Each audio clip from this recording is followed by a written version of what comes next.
and eventually feeling bad because I have endless tasks that I need to finish and they're still unfinished because, again, I was procrastinating. It's a vicious cycle.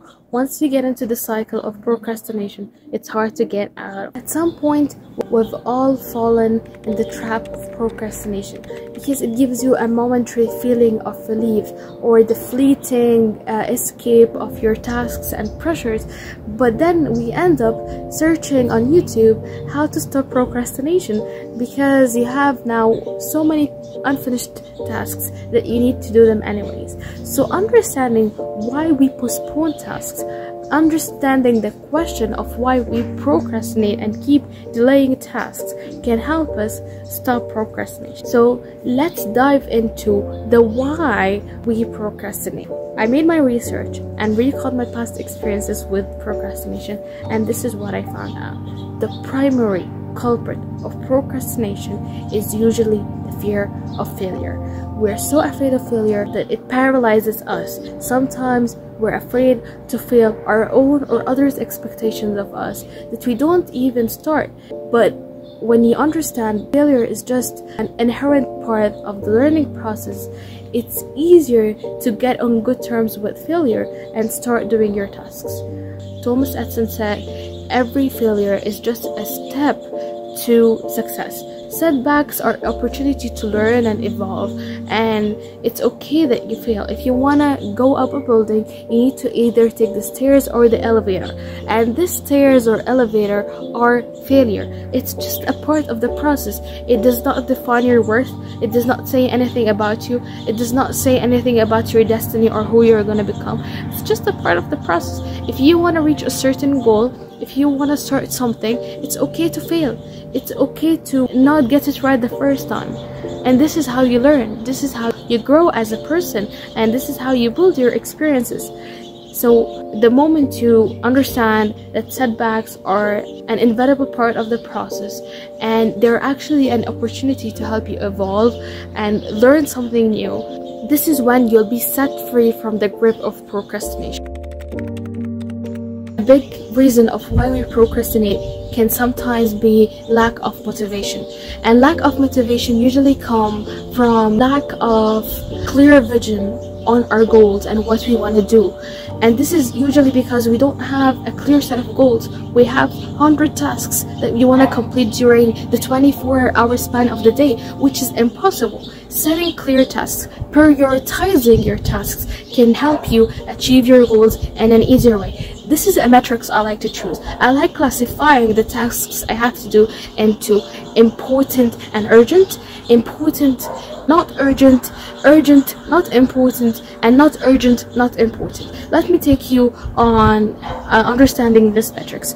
So if it's important and urgent, it means that I have a pop quiz that I have to do right now because its due is in a couple of hours, and this is urgent and important. Important but not urgent is I have an exam in few days, so I can study tomorrow or in a few hours after completing the pop quiz. But at this right moment, both the exam and the pop quiz are important, but the pop quiz is urgent, the exam is not urgent. So classifying them into urgent, not urgent can help you decide what you want to do first. Number 3 is urgent but not important. This is a task that you need to do very soon, but it's not that important. It's not equally important as the pop quiz. So you might say answering an email. It is important to finish it throughout the 24-hour span of today, but you need to finish the pop quiz first because in 11:59 it's gonna be closed, and then maybe respond to that email. And then do what's important, not urgent, which is prepare for your exam. And then there's the final category, which is not important, not urgent. Say you want to watch your Netflix series. It's not important, not urgent, and in this case you can actually, delete it off your schedule because you have more important and urgent stuff that you need to do. And on the note of watching Netflix series or watching anything, sometimes we fall into the trap of thinking that we have so much time during the day. Unfortunately, it does not work because anything on social media, anything that you need to watch, anything that's not important, not urgent, can be done later.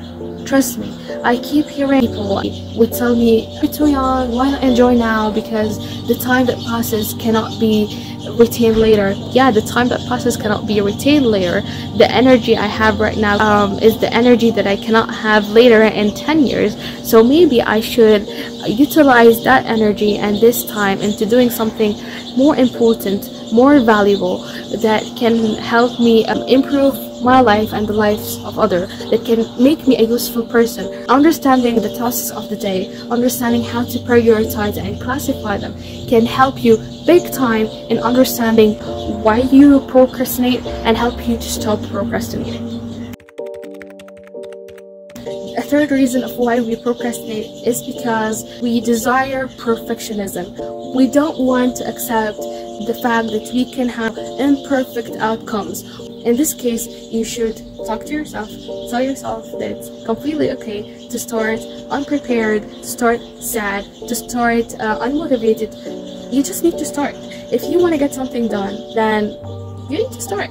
There are no other options that you can do. You need to start and you need to get yourself going, and this is how you get things done, because this desire of flawless outcomes can actually paralyze you from doing anything at all, and it can even prevent you from taking the initial steps you need to progress. So it's important to understand that imperfectionism can be just a starting point, and by granting yourself this opportunity to just start, to grow, learn and expand and improve, you are avoiding the big trap of procrastination. Don't seek to start perfect. Don't seek to start when you feel like it, when you have the perfect instruments, when you are in your perfect shape, because if you do not put yourself into the mental state of believing that this time is the perfect time will never come. You will always feel not enough, you will always feel unprepared, you will always feel like you don't have the right foundation to begin. And that's what I want you to do. Start even when you don't feel like it. Start even when you think you're ineligible. Start even when you think you might fail. Start even if you think you do not have clear goals of where you want to go. Start even if you think you're unprepared. Start if you think that you're not enough. Start. Just get the cycle going. Just get life going. And when you start, you will learn, you will grow, you will expand, and you will improve. Without starting, without giving yourself the grace to start, without pushing yourself to put your first foot on the first step, it's impossible to get anything going. It's impossible to improve. If you're not willing to start terrible, you won't expand at all, because you don't know what can happen. Sometimes the only thing that is limiting us from reaching our full potential is us and our thoughts. We take our thoughts for being the ultimate fact about ourselves and about our lives, which is a lie. You need to get yourself going and start, even if you think that everything is going to be imperfect. Just let it be. If you want to start a YouTube channel, just like I'm starting a YouTube channel right now, and I know that the editing will take time, learning how to do animation will take time, learning how to get a good thumbnail will take time, and everything in this process is gonna take me time, and it's okay. I'm not expecting to produce a perfect video just from the first video. It's gonna be an obstacle in my success if I ever assume that being possible. It can happen, but eventually it's possible, but at the beginning it's not. And understanding that, getting it on good terms with that, will help me grow. And likewise for you, it's also gonna help you grow. Just start, just get yourself going. And when you get yourself going, and when you get yourself in the cycle of starting, everything is just going to be figured out later. And trust me on that. It will take a lot of self-awareness, and it will take you a lot of courage to evolve your current strategies on how you approach the tasks of the day. And once you refine your tasks of the day and prioritize, delegate, and probably remove distractions, you will set yourself free from that grip of procrastination. I hope that video was useful, and please, if you have, or maybe there's something that you tried helped you stop procrastinating, please mention that in the comment section below, and I'll be waiting for all of your comments, video requests, any questions.